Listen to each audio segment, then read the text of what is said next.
De grands pans d'oubli s'étendent sur la vie de Jean Parmentier. L'incendie de Dieppe provoqué par les Anglais en 1694 en est la cause principale. La maison de Jean Angot, armateur auquel Jean Parmentier était attaché en qualité de pilote, fut détruite parmi d'autres, et avec elle brûlèrent sans doute bien des documents qui pouvaient concerner le poète.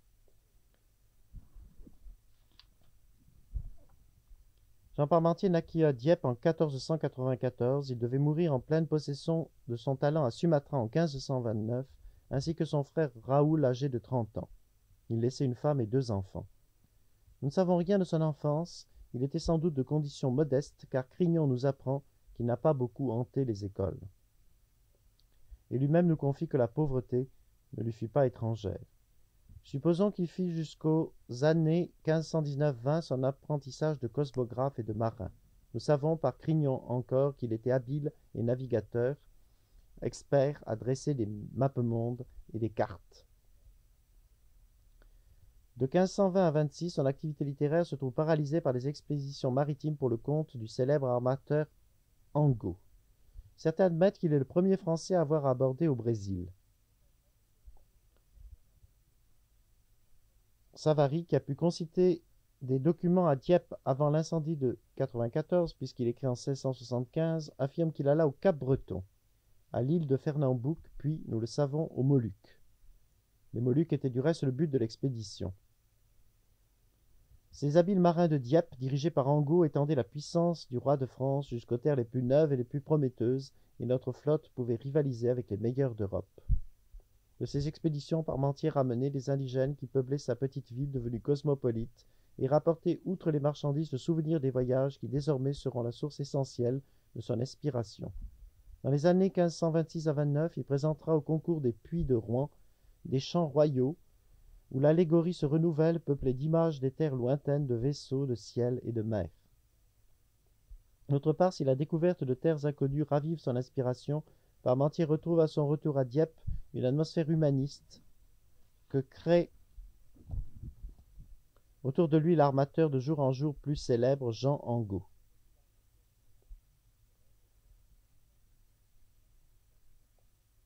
En 1528 paraît la première œuvre élaborée librement par Jean Parmentier sans souci de prix ou de commande, la traduction d'un Catilina de Salluste qu'il dédie à son amateur humaniste Angot. Un an après, ce dernier décide l'expédition au cours de laquelle Parmentier composera l'exhortation, expédition dont il ne devait pas revenir. Pourquoi cette entreprise? L'intention de Parmentier était de reprendre la tentative de Giovanni Verrazzano, célèbre pilote, atteindre les Indes orientales par le sud.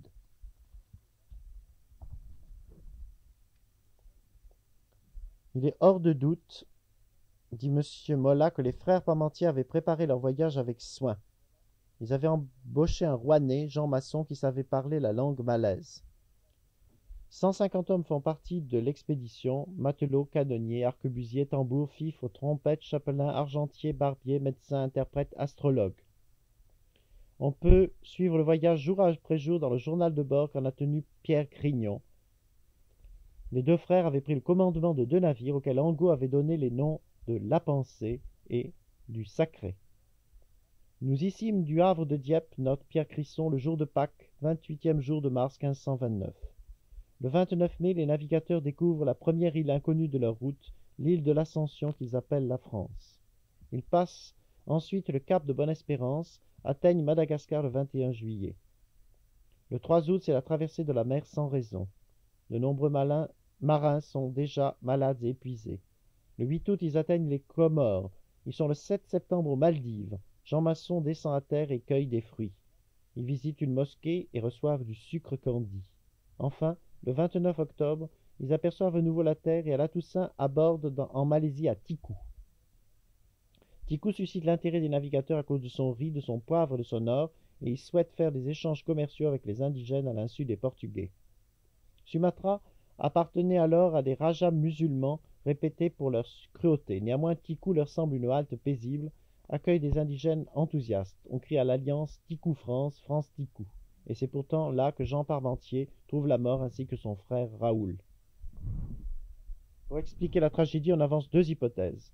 Les navigateurs ont pu soit absorber par erreur les eaux polluées, soit être empoisonné par les insulaires après une dispute. Après s'être dirigé vers un drapeau, ce qui restait de l'équipage rebroussa chemin parce que les victuailles manquaient et trop d'hommes mouraient à bord. Dignes du nom de leur navire, dignes aussi de leur capitaine, ces marins ne se montrent pas des âmes vulgaires, songeant à remercier Dieu du beau temps qu'il leur donne, occupant leur loisir à chanter et à commenter l'Évangile. La figure de Parmentier qui se dégage du récit de Crignon est admirable. Il veille à la bonne marche du navire, soigne les malades, les opère, pratique les autopsies, étudie la géographie des terres neuves, établit des liens diplomatiques avec les indigènes, décide des échanges commerciaux, prend soin de l'équipage et l'encourage à persévérer. Chaque semaine, des hommes meurent, on fait des obsèques à la mode marinière, en hâte sur une île en se gardant des indigènes, et c'est donc au milieu des plus grands périls que Parmentier a écrit son traité en forme d'exhortation pour inviter les siens à ne pas redouter la mort. Voici donc de larges extraits du traité en forme d'exhortation contenant les merveilles de Dieu et la dignité de l'homme, composé par Jean Parmentier. En traversant la grand-mer d'Occident, pleine d'esprit où gît maint accident, par vent soufflant sans mesure et repos, délibère pénétrer l'Orient, passer midi, mais qu'inconvénient ne peut troubler mon désireux propos. Le cœur bien sain, en ma nef bien dispos, l'esprit ouvert sur si pesante affaire, vint à penser quelle œuvre voulait faire. Je suis pensant pour quelle fantaisie je quitte Europe, et tant je fantasie que veut lustrer toute Afrique la nove. Encore plus, je ne me rassasie si je ne passe outre les fins d'Asie à celle fin que quelque œuvre j'innove. Mon cerveau bout, mon esprit se rénove, car pour repos il prend sollicitude. Mais dont me vient-elle effrénée étude? Dirais-je avec Horace ou Juvénal en concluant sous un propos final qu'aux uns devait pour fuir pauvreté, cet argument est faux et anormal. Faute d'argent ne me peut faire mal, point de la craint, car j'ai plus pauvre été. Sur quel propos suis-je donc arrêté, quand j'ai conçu voyage si pesant? Ainsi j'allais, à part moi devisant.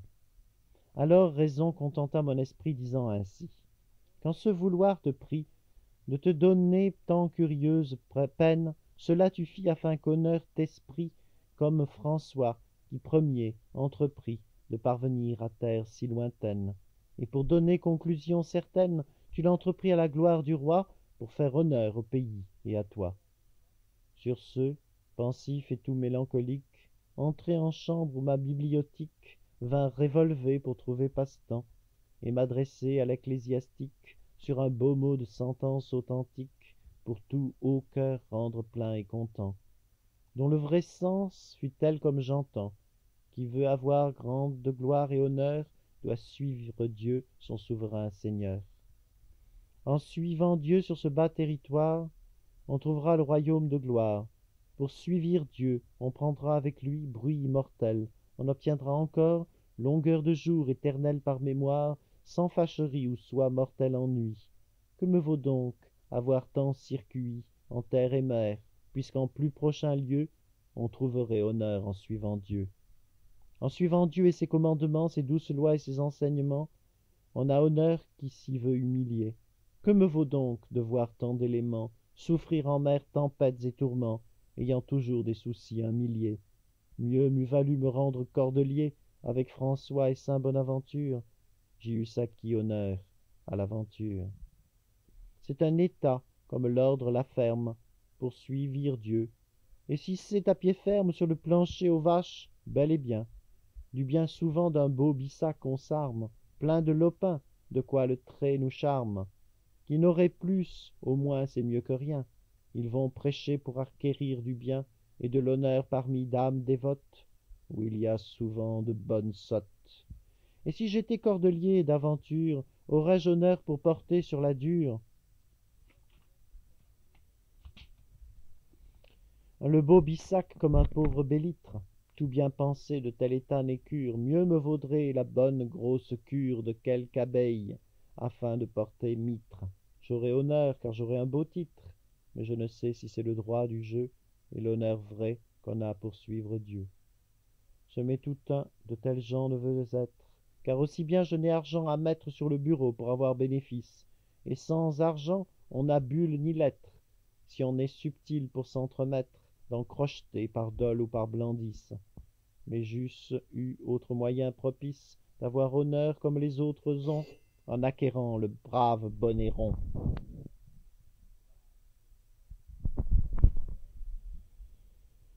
Or, pour certains, on tient qu'un bon pilote, un marinier, qui tout son cas bien note, bien entendu et bien exercité, et plus longtemps pour entendre sa note, parfaitement qu'il ne s'en faille yot, qu'un docteur né en l'université. Suis-je pas donc bien plein de cécité d'avoir élu le maritime étude, laissant le doux pour emporter le rude? Considérez quel docteur j'eusse été, en quel honneur ma grave majesté pesantement on eût vu apparaître, et en lieu suis un pauvre déjeté, un matelot qui n'a autorité lors qu'en la mer, quand au danger faut être. Mais en la terre on m'eût dit notre maître, Bonadies, vos beaux mots par Saint-Gilles sont aussi vrais que la belle évangile. Raison, oyant mon trop maigre propos, mal mis en ordre et assez mal dispo pour y asseoir bonne conclusion, me dit ainsi. Comme un de mes suppôts te veut donner spirituel repos pour te garder d'avoir confusion. Poursuis ton œuvre ou n'aie abusion. Si ainsi fait, tu en suiviras Dieu, dont tu auras vrai honneur en tout lieu.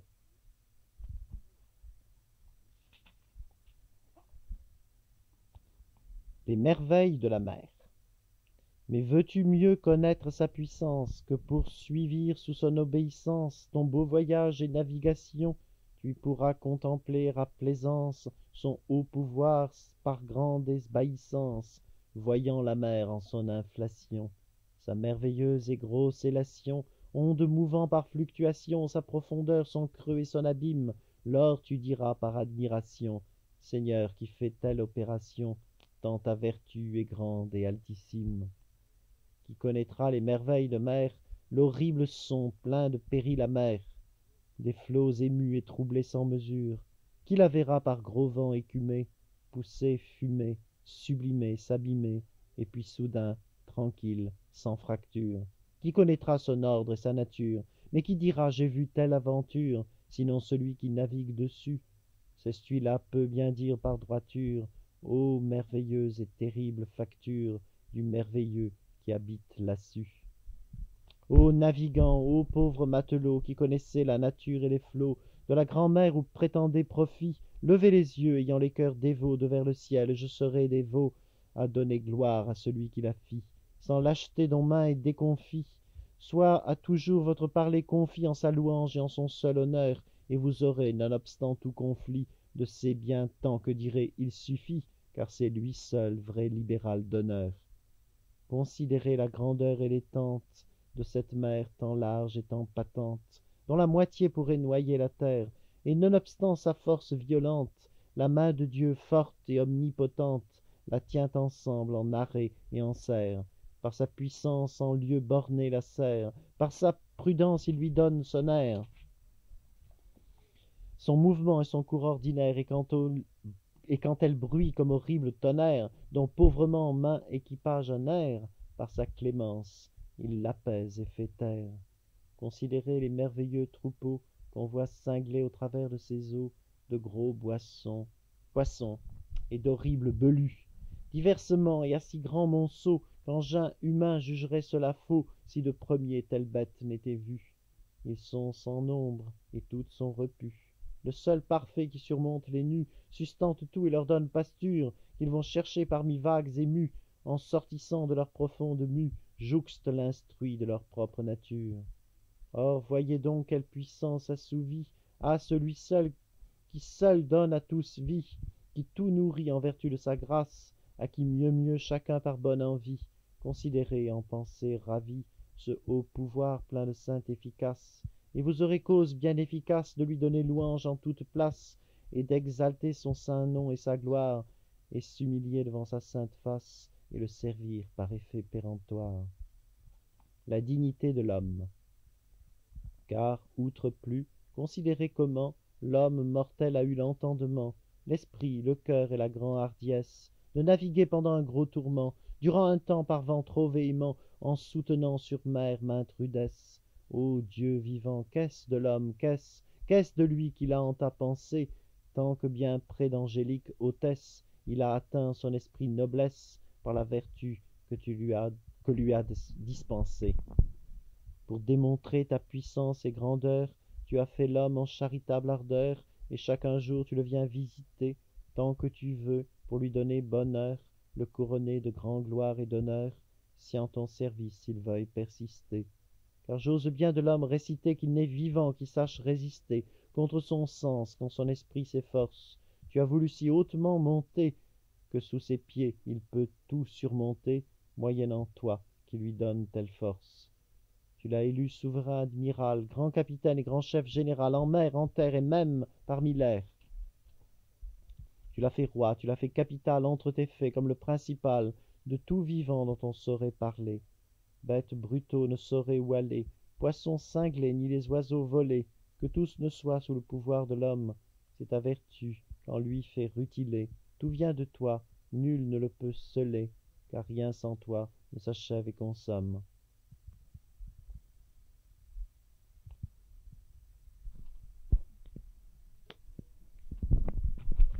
Puis contempler en cinglant par long cours qui fait les jours qu'on voit puis long puis court, qui fait mouvoir le hautain firmament, qui fait la lune en croissant en décours, ayant toujours vers le soleil recours, pour soi montrer clair à tout élément, qui fait mouvoir le soleil tellement que ciel et terre en un jour seulement, il circuit plein de ardente splendeur, qui fait tourner le ciel si âprement, quand la vertu de son fort mouvement, le tout est mu sous sa forme et grandeur.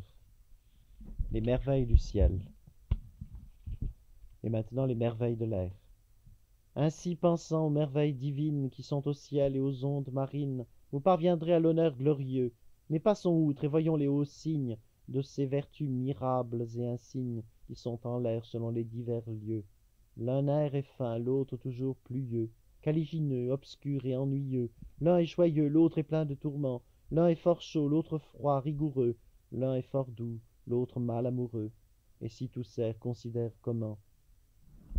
Si tu vois l'air plein d'une beauté nette, pur, clair, fin, beau, en douceur tant honnête qu'il semble avoir que honte nulle et dure, je te supplie, fais comme l'alouette qui vole en l'air chantant la chansonnette pour donner gloire au haut Dieu de nature.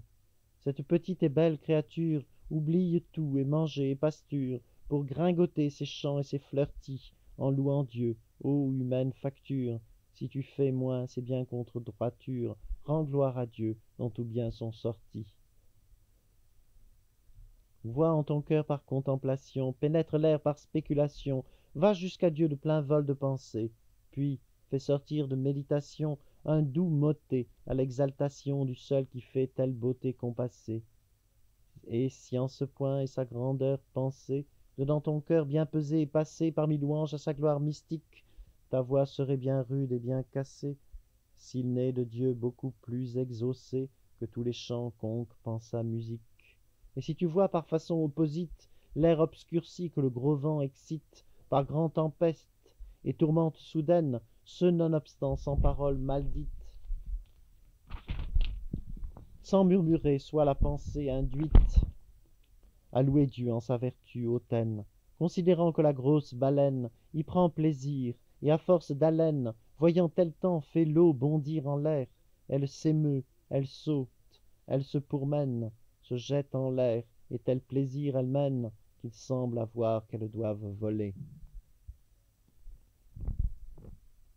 Si en cet état avec Dieu te conformes, et qu'en voyant impressions et formes qui sont en l'air ton Dieu tu magnifies, il n'est gros air ni brouillard si difforme, gros coup de vent si pesant et énorme, quand la vertu de Dieu tu ne défies. Fais ton pouvoir, et du reste te fie, en celui-là lequel tu glorifies, et tu n'auras aucun mal ou nuisance, car ce qu'il fait c'est afin que n'oublies son sacré nom et que tu humilies en connaissant sa terrible puissance. Les merveilles de la terre. Après avoir bien contemplé les faits qu'il a au ciel, en mer et en l'air fait, venons à terre et ses vertus entendre. Entendez-moi, bon matelot parfait, êtes-vous pas de joie y tout refait, lors que voyez la terre où vous l'étendre, quand par longtemps faites voiles étendre, cinglant sur mer, et que par long attendre, la faim vous prend, la soif vous tient en serre, le pain vous faut, on n'en sait plus où prendre. Quand un tel cas vous vient de près surprendre, par votre foi, désirez-vous point taire? N'en jurez-je, ce serait chose folle. On vous croit bien à la simple parole que l'opposite en tel cas serait faux, car j'en connais déjà en votre école quelqu'un ou deux, si bien je m'en recolle, assez tannés parce qu'ils ne sont soûls. Ils ont assez, mais n'ont pas les morceaux si très friands, ni assez grand monceau, ni si bon vin qu'ils auraient à pied ferme. Ah, Dieu du ciel, se disent ces pourceaux, de mourrons-nous toujours dessus ces eaux, ne bèverons-nous jamais jusqu'à la lerme? En tel regret plein de mémoire grasse, nonobstant vice, ils connaissent la grâce que Dieu a fait sur terre universelle pour nourrir l'homme et disent à voix casse: Dieu fait bien tout, car la terre humble et basse donna à l'homme afin que vive en elle. Ils pensent bien que puissance éternelle met blé en grange et le vin en tonnelle, mais leur pensée est tout ainsi que vent, car s'ils ont terre et sont près la vaisselle, Dieu est leur ventre, et sa louange belle, c'est le poirier qui charge si souvent. En désirant avoir la jouissance des biens et fruits croissant par abondance dessus la terre, et là n'y pouvez être. Dans votre cœur et en la circonstance de ce désir vous goûtez la puissance de Dieu qui fait la machine terrestre. En désirant pour votre corps repaître quelque chapon, quelque ouaille champêtre, ou quelque bœuf pour mieux faire gros rot, bon pain, bon vin pour sur la table mettre, vous bénissez celui qui en est maître, et lui priez que cela vienne tôt. Par ce moyen, vous étant sur la mer, tant plus avez quelque péril amer, tant plus pensez au haut Dieu admirable, et le penser vous contraint à l'aimer, et en l'aimant vous voulez sublimer, et haut louer sa gloire inénarrable. Mais en la terre, à l'auge et à l'étable, vous ne pensez ni à Dieu ni à diable, tout vous est un, mais que Margot soit pleine, c'est fait en bru et bête variable, qui suit son corps mortel et misérable, en laissant l'âme en la voie incertaine. Mais revenons au point de notre entente, et contemplons que main omnipotente a bien montré sa merveille et grandeur, dessus la terre en sa terrible étente, en ses hauts monts, en maintes îles patentes, en sa beauté, en sa forme et rondeur. Plus, contemplons que lui, suprême auteur, la colloqua ainsi que créateur au centre vrai du monde pour son lieu. L'air tout entoure, le ciel et sa hauteur, et nonobstant sa masse et pesanteur, à rien ne tient fort qu'à la main de Dieu. La main de Dieu en sa vertu discrète la tient en l'air par façon tant secrète que l'homme entend cette vertu profonde. La main de Dieu qui toutes choses traite la tient, soutient, entretient et arrête, droit au milieu et vrai centre du monde. Et tout entour de cette terre ronde, on voit tourner maint corps lumineux, monde, le clair soleil, étoiles et planètes, le firmament, les nuées, l'air et l'onde, dont elle prend fertilité féconde pour sustenter les hommes et les bêtes. Les faits de Dieu, évidents et apairs, se montrent bien sur la terre dispares, quand tout entoure et dessous et dessus, il y a gens, maint lieu et divers, pied contre pied, de côté, de travers, et toutefois chacun pense être su. Aussi sont-ils dont plusieurs sont déçus, disant: comment ne sont tombés ou chus, la tête en bas, ceux-là qui sont sous nous? Si tels secrets ne sont pas d'hommes sus, ce néanmoins le haut Dieu de là su entretient tout, et dessus et dessous. Par ce voyage et navigation, vous connaissez en spéculation ce que je dis par la vraie certitude. Les corps du ciel en font probation, que vous voyez par élévation de jour en jour en votre latitude. Dans le froid nord où gît votre habitude, vous délaissez et mettez votre étude à naviguer vers la part de midi, la part du sud qui monte en altitude, et votre nord descend en prontitude, tant qu'en la mer il est approfondi. Quand vous cinglez au sud d'un temps prospère, vous élevez dessus votre hémisphère les étoiles du bas pôle antarctique. Et si chacun de vous bien considère, lors vous laissez toute étoile ou sidère qui est auprès de votre pôle arctique. D'où vient cela? Il faut bien qu'on pratique, que la rondeur de terre et mer applique devant votre œil un obstacle au milieu, qui nuit à voir aucune part célique, et montre l'autre en droit ou en oblique. Ainsi la terre a rondeur en tout lieu. Si à la rondeur comme il faut concéder, et que par long et bien loin procédé, trouver le quart du grand globe univers, on doit conclure et à raison céder, sans soutenir ou du contre céder, qu'êtes Adon établi de travers, du lieu premier, tant sont les lieux divers. Plus, si voulez-vous trouver à l'envers comme antipode, ou bien pied contre pied, outre cinglé en vos vaisseaux experts, lors se verrez ainsi que Jean à pair, quand vous aurez du grand rond la moitié. Ainsi voit-on les merveilles insignes, ainsi voit-on les hauts faits, les grands signes, et les vertus du seul immortel roi, ton grand Seigneur plein de bonté bénigne, vrai enseigneur en sciences divines, et ton ducteur en ce mondain terroir. En se voyant, auras-tu point effroi de procéder contre sa sainte loi? Feras-tu pas au gré d'un tel Seigneur, qui est ton Dieu? Je crois que oui. Par quoi, si ainsi le fait, et les tiens avec toi, tu obtiendras profit, joie et honneur.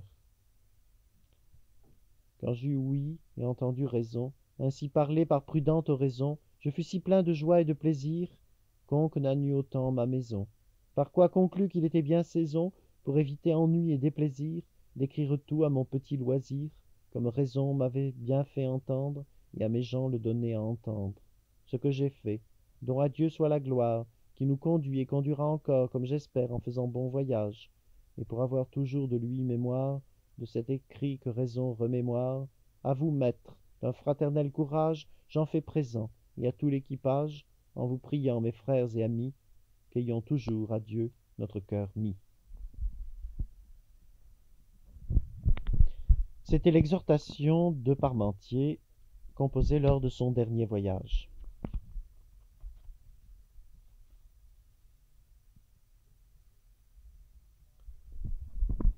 Je termine par la présentation de Parmentier que fait Françoise Ferrand dans son édition.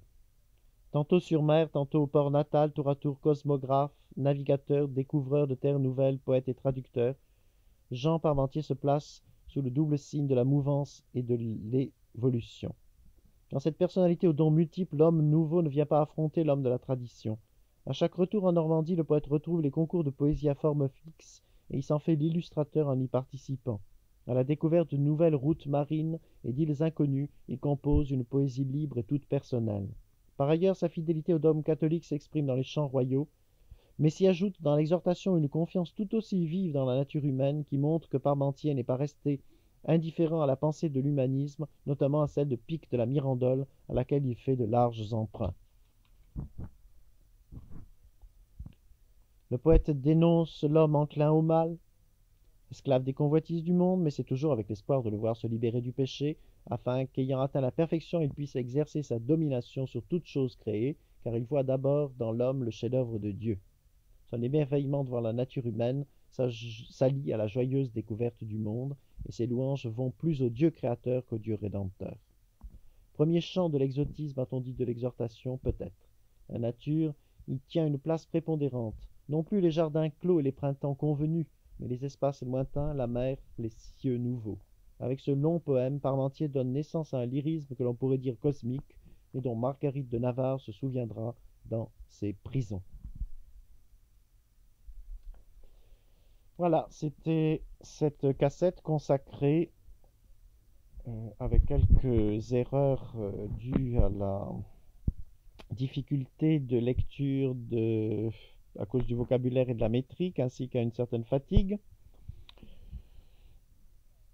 D'une part, de Jean Lemaire de Belge, les épîtres de l'amant vert, et d'autre part, de l'exhortation du poète diepois Jean Parmentier.